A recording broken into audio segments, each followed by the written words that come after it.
Hindi lang si JC, kundi si Rian din, naiipit sa on-the-rocks relationship ng isang showbiz couple. Aramina, nagseselos daw na love interest ni Polo Rabares si Rian Ramos sa upcoming GMA Action Adventure Series na Lupin. At si Ara, lalong naimbierna nang nakawin daw ni Rian ang atensyon ni Polo sa kanilang interview sa anniversary party ng Yes Magazine. Ako si Ara, I will not have time na magselos. Nakaka-chipin lang sa ganda mo yung kung ano-anong mga nonsensical items yung pinapatulan mo. Hindi ba? Paano kang ibabotong konsehal? If you can even hold your man. Ang pinag-uusapang deadma nila Ara at Rian, binigyan linaw ni Polo. Dumaan lang siya sa likod namin.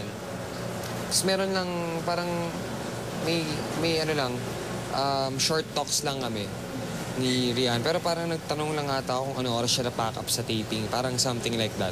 Medyo na weirdoan lang si Ara dahil parang binati nga ako ni Rian. Tapos magkatabi kami dahil may nag-interview sa amin. Tapos parang hindi siya binati ni Rian. Tapos parang ba't kaya? Parang ganon. Eh kasi sa pictorial ng Lupin, binati ata ni Ara si Rian. Siya ata nauna. Tapos para hindi siguro mahiya si Rian, para after, if ever na magkita sila ulit, maging okay na.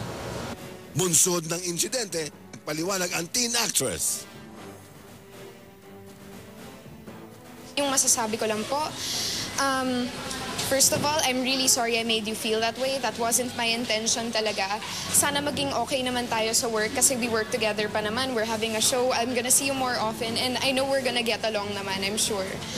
At saka, second of all, I really want to apologize on behalf of the fans sa naging reaction sa issue na to. Kasi, honestly, Ara, you don't deserve that.